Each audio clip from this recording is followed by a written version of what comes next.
This is the story of how the Nashville number system built a #1 country record in a single afternoon, and why almost nobody who bought it ever knew. In the 1990s, country music sold like nothing before it.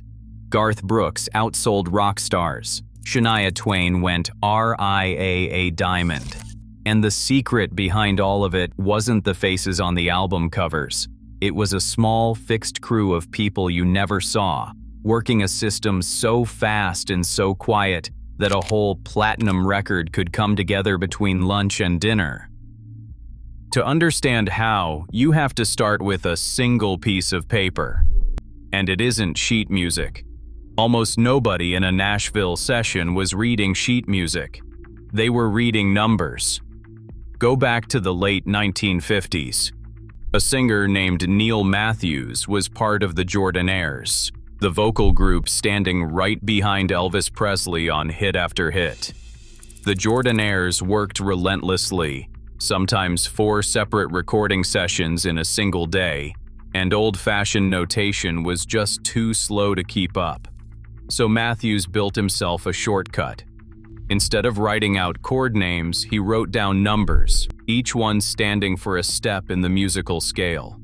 A few years later, a session player named Charlie McCoy took that idea and spread it to the whole band. And that's how the Nashville number system was born. It didn't come from nowhere. The whole culture of turning a studio into an assembly line had been quietly engineered for years by people like Chet Atkins and Owen Bradley, the architects of what eventually got called the Nashville Sound. They were the ones who figured out that a small, reliable pool of elite players working fast, working together, could outproduce anyone in the country. The Nashville number system was just the final piece of that puzzle. Here's why it changed everything. Write a song down as 1, 4, 5, and that pattern holds no matter what key you play it in. The singer decides on the day of the session that she wants it a step higher. Nobody rewrites a thing. The numbers don't move. So a band could hear a brand new song for the very first time, scribble the whole arrangement onto a single index card, and start cutting the record before the coffee got cold. No rehearsal, no sheet music. And if the leader wanted to change a chord halfway through a take, he did not even have to say it. He just held up the right number of fingers across the room, and the whole band followed. It was a secret language built for one thing, and that thing was speed. Now put that piece of paper in the right room with the right pair of hands. By the end of the 80s, the busiest studios on Music Row ran on a tiny rotation of players, the same names over and over on record after record. The template had been set decades earlier by the Nashville A-Team, the legendary session crew who had backed Elvis, Patsy Cline, and Jim Reeves through the golden age of country and pop crossover. The G-Men were their spiritual successors, and the most famous example of all sat behind the biggest star of the entire decade. In August of 1988, a group of musicians assembled at Jack's Tracks recording studio to record a young Oklahoma singer almost nobody had heard of yet.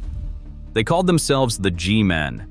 Chris Lusinger on electric guitar, Bruce Booten on steel, Mark Cass Stevens on acoustic, Mike Chapman on bass, Rob Hajakos on fiddle, Milton Sledge on drums, Bobby Wood on keyboards.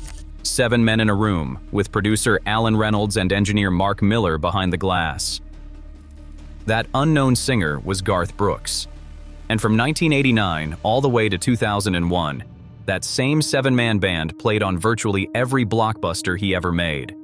No Fences, 17 times platinum. Rope in the Wind, the first album ever to debut at #1 on both the country and pop charts simultaneously.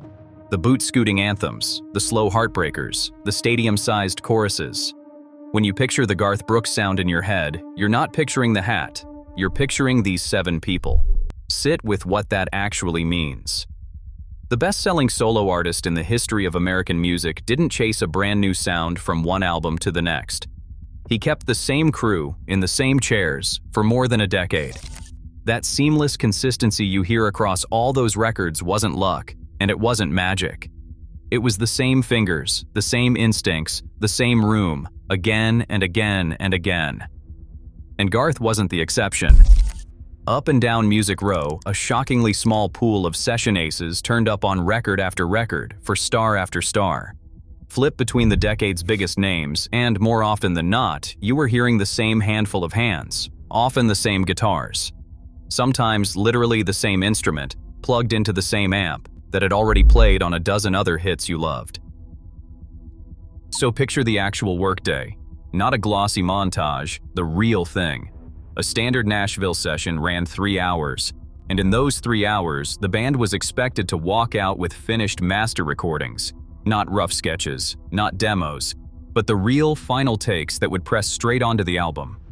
A songwriter's rough demo plays once through the studio speakers. The players listen with their heads down, pencils already moving, turning what they hear into neat rows of numbers. Somebody counts it off. And then 7 musicians who've done this thousands of times play the song all the way through, live together in one room, reacting to each other in real time. A pass or two to find the feel of it. One more for the keeper. That little guitar lick that becomes the part everyone hums in the car, that gets invented right there on the spot, in a single take, by a man whose name will never once be announced on country radio. Then the engineer rolls the tape back, everyone nods, and they move straight on to the next song. And the one after that. 3, sometimes 4 finished records, all before the afternoon is over.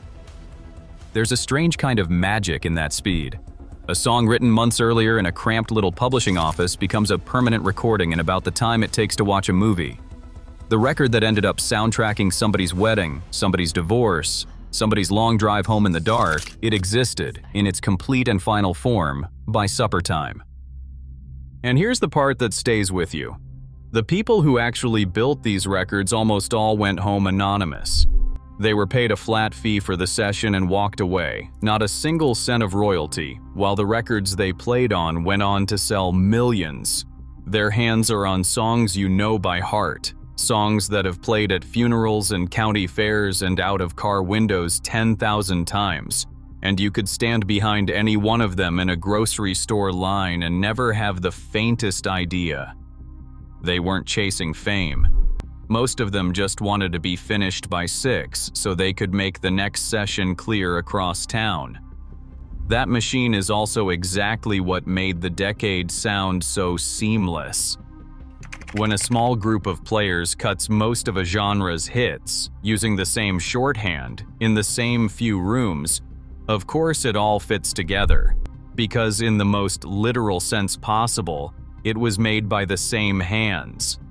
The thing people praised about 90s country, that polished, instantly recognizable sheen, and the thing people would later grumble about, that so much of it started to blur together, came from the very same place. The system that made it fast is the system that made it familiar.